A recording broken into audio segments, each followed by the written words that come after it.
Previously on Divorce Court. There's an online site. It's known for basically sex. I mean, it's a sex site. Right. And I was on there, and I seen her picture on there. He just came up to me. He's like, I know you're out there being a whore, Yes, I did call her a whore, but you call me a whore all the time. because you're always doing whorish things. Oh. I was living at his house. He's like, you stupid fat bitch, you need to get that baby and get out. He shuts off the power on that side of the house that I'm there with my newborn baby. And then what, he wants me to not go somewhere else? Divorce Court is now in session. The Honorable Judge Lynn Toler presiding.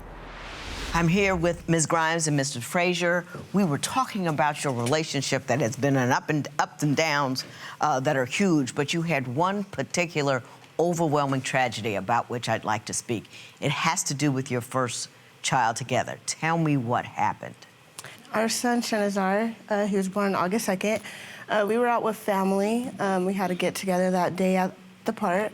Later that night, I went home because I was really tired. He came home a little bit later. I had the baby in the bed with me, and the next morning, I realized I'm sleeping way too much. No one's woke me up yet. I look in the car seat, there's no baby. I look in the bed, there's no baby. So I look over at Drew, and then I wake him up, and I'm like, get off my baby. And there was a baby. He was stiff and just like not moving. And he went to go call 911. I kind of picked him up, and there was no response or anything. And when the police came, they said it was too late, and he had already passed away.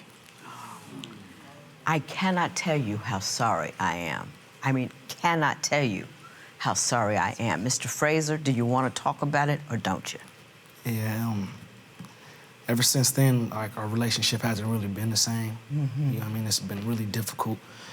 And after we lost our son, it was kind of rocky for a minute. Then I was trying to have another baby by her, and I kept on, because I was trying to replace that void. And I was at her aunt's house one day, and her aunt slipped up and let me know that she feels sorry. She apologizes about the abortion that Serenity had just recently had. I didn't even know nothing about. So she was pregnant again, knowing that I was trying to have another baby, and went and got rid of the baby. Ms. Grimes, did that occur? Yes, it did. Tell me what were you going through at the time that led to that decision? Honestly, with the first baby, he didn't help with anything. I had to hustle up car seat, a bed, diapers, everything. Like, I did all the work. So when the baby passed away, I kind of seen it as, you know, not an opportunity, but we weren't ready for the baby anyways. The baby would have probably had a really hard life, and I wasn't gonna do that to myself again. He doesn't help enough for me to have another baby with him at the time. It was just, I wasn't ready for it. So you just weren't prepared for it? It wasn't a good circumstance for you? And then, did you two talk about your future and your family planning after the first baby died? Did you talk about it? How you felt, what you wanted? Yeah, we had a lot of discussions about it, and I thought that she wanted another baby too. We were still deeply in love at this time, and she considers us, we wasn't together around that time. And sometimes I'm just full of confusion. I don't know where we stand. Did you have a conversation with him after you lost that first baby about what you're gonna do moving forward? Because he seems to believe that you were both actively trying to have another one. No, we didn't have a discussion about family-wise because he would have known that I didn't want to have another baby. Did you talk to him about it? Did you talk about birth control? Did you talk about why you didn't want to have another one and what you were trying to get done or not get done? We were really depressed at the time. Most of our conversations was just hugging each other and crying. That's really all we did at that time. We didn't really talk, but yeah. Have you dealt with it, Ms. Grimes, completely? I feel like I did. I honestly feel like if the baby was meant to be here, he'd be here because God's way is always right. But that doesn't mean it doesn't hurt. It does. It doesn't mean that you've dealt with it. Let me ask you this. During the grieving process, how were you two getting along? Did it tear you apart or bring you together? Honestly, I believe it brought us together when the baby passed away. Yeah. Mr. Frazier, do you agree with that? Yeah, we needed each other to support. Like, it seemed like the whole world, like we had only each other in the whole world for some reason. It was just the two of you, because nobody knew that pain as exquisitely and precisely as you did. Yeah, and I couldn't, like, I don't have all the money in the world, you know, and my family, we don't have all the money in the world, so her family had to come through and pay for the entire funeral, and it just made me feel like less of a man. And every time I would look at her and think about things that I can't provide, and then I think about my son and that we lost, it's just overwhelming. I still to this day, when I see certain babies, it just makes me feel a certain way. I don't like to look at people's babies because I think about my son. Have you dealt with underlying guilt that you might have as a function of the way it happened? I don't think so. I know it's not my fault, but I feel like it is my fault because he was underneath me. And like, I don't ever really tell anybody about that whole scenario right there because it's so overwhelming still to this day. It's just, I can't get over it. See, but kind of to touch on, he says that he couldn't provide.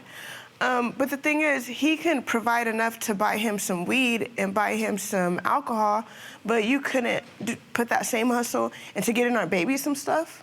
That was my first baby. I didn't even know what we even needed. I'm more a person, whatever he needs, tell me, I'll get it. And you know that's how I am. But I'm not sitting here knowing what all to get for a newborn baby. I never even had a baby. I don't think you guys talk to each other at all. I don't think you guys have conversations about, sit down, okay, I'm pregnant. This is what we need to do. This is what we need to get this and this and this and this and this in line. And this costs that and that and that and that. And I'm going to take care of this, this, this, and this. And you take care of that, that, and that. I don't think you guys talk to each other. And I think that's why you're miscuing all the time. That having said, I want to say this. Losing a child is a tragedy that I have not dealt with and hope to God never have to. I think it's a tragedy that is overwhelming to anybody who deals with it. And I think it's important that we have a professional on board just to tell you how to start to get through it and get past it. And that's who I'm going to talk to next. My phone was receiving her messages from Messenger. So I started seeing, like, conversations with other men. I seen some messages talking about, I'm just letting you know I had that abortion.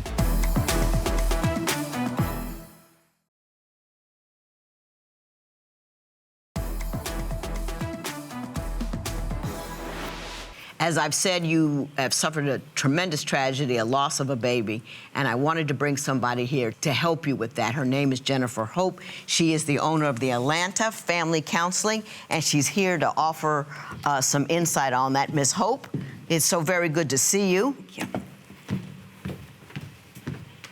You've heard them here. You've heard what they have to say. What would you like to say to them? First of all, the unresolved grief creates a lot of problems that we will see later. So when we're dealing with the grief and loss of a child particularly, it was a traumatic incident, and it was significant enough that when we don't process it properly, we end up having bad behaviors, we have resentment, we have things that we're doing against each other. And I think that really is highlighted in the breakdown of communication that you guys have as well. Where do they start?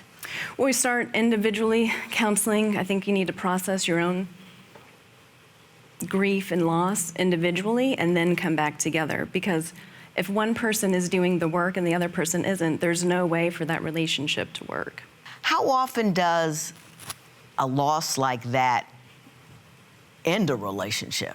Very frequently. If they are not working together, it becomes really challenging to not blame the other person, not deflect from the actual issue. So what tends to happen is that unresolved grief will create other issues. Right. That is not the actual presenting issue, because the underlying issue is the So grief they're and talking loss. about something else while they're mad Exactly. about that thing, and they're Exactly. just using something else. Yeah, to that do. will just be what's presented. Ms. Hope, which is a beautiful name for what you do. Thank you so much. Please have a seat. I appreciate you coming and helping us. She said something interesting about the unresolved issues that the grief causes and problems down the line. Mr. Frazier, I understand that you recently learned that Ms. Grimes had another abortion not too long ago. Yeah. How did you find out about it, and what occurred? I found out about the abortion by accident. For some reason, my phone was receiving her messages from Messenger. I was going through them. I thought they was my messages, and I realized none of these are my messages. So I started seeing, like, conversations with other men, and one man in particular that I know that she's been dealing with for a minute. I seen some messages talking about, I'm just letting you know I had that abortion. He said, shaking my head. And I confronted her about it, and she said, yes, she did have that abortion. I was like, well, was it even possibly mine? She said it was a possibility between me and him, but he doesn't know that it could be mine too. He just thought it was his. And I think she thinks it was his too, honestly. Ms. Grimes, do you care to address that? Okay, so that's not true. He knows about Drew also, but I was pretty sure it was his baby though, because I Drew's baby or the other guy's? His, because I always use condoms with the other guy because we have like a casual relationship, so I already know to use condoms. The reason why I got the abortion was the same reason I got the last one was I let Isaias, or our son, live, and he still doesn't help with that baby. And I'm not gonna have a herd of babies by a man that's not gonna help me. Like, it's just not gonna work. That's why we need to figure out if we're gonna make this happen or not, because staying with him is just... Do you two use protection when you have sex? Me and him, no. If you know for sure you don't wanna have a baby with a certain guy, why would you have sex with him without protection? It's him. What do you mean it's him? It's him. He doesn't like to use protection. Like, But you can use something. I was on birth control for a while. It just was messing with my health, so. It's like 90 different million kinds, you know. How many did you try? I'm not inserting anything inside my body. I could take a pill, I could do a patch, but I'm not inserting anything in my body. That's too much. How many of the patches, pills, or something did you try? I've tried about 4 different options. And they just didn't work for you? All right. Given what's occurred here, I'd like to talk to Ms. Hope again. So, Ms. Hope, could you return, please, for a moment? We see a pattern now of several pregnancies that she ended before they came to fruition. Is that something you see as a function of a grief process when you lose a child? Is that uncommon, or is that something you've seen? Well, it certainly is problematic and not something that's not common, but I think the underlying issue comes back to mistrust. Because of the grief and loss, I believe that Serenity's having a hard time trusting Drew. And because of the barriers in communication, she's not able to share those things with him. So in order to kind of get through what's actually going on, they've got to continue to communicate and repair, building trust. I got you. Okay. Thank you so much, Ms. Hope. I appreciate that. After everything, Mr. Frazier, I understand you still want to marry her. So I want to talk about what you want to do and how she feels about it and how possibly to get it done.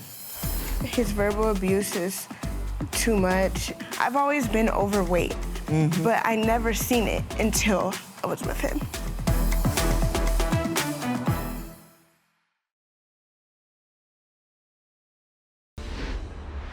Mr. Frazier, you want to marry Ms. Grimes, right? Yes. Given all that you guys have been through, why do you think that a marriage would work? I think it would work due to the fact, love conquers all, if you ask me. And I love her unconditionally, even though she's put me through a whole lot, and I know I've put her through a whole lot. But I think if we were to marry, I think that would bring us way closer, involving trust issues and taking those out, because I know what type of person she is. If we do have that commitment and when she knows, I know she ain't gonna cheat on me. So I know for a fact if we do get married, it would work, because I would never cheat on her. Now, Ms. Grimes, the only question I have for you at this juncture is, do you want to marry him? At this point, I don't see it happening. His verbal abuse is too much, and I can't see that in my future. It's just my self-esteem. I've always been overweight, but I never seen it until I was with him, and I just can't. Yeah. You were fine with what your body was, and now it's a shameful thing for you. Exactly. And it's a hurtful thing. Mr. Frazier, my question to you is, you say love conquers all, but you call her every name in the book. If you feel that way about her, where's the love? Do you understand what I'm saying? I understand. I don't feel that way about her. I just know where she's insecure at, and the times I do bash her, it's not right. I'm not condoning it at all. But the times I do bash her is just because I'm just trying to make her feel the way I feel. And it's not right to talk about anybody's physical appearance, especially with things that they can't change. But I feel like she's a very beautiful woman, and she probably shouldn't even listen. But you're so hurt by the things she does, the sexual partners and all that kind of stuff. And you lash out as a function of that. That's what you're trying to tell me, right? Yes. Is that accurate? Don't say yes if it's not. It's I'm just accurate. guessing. That's right. Okay. Got a lot to say. Divorce Court will be right back.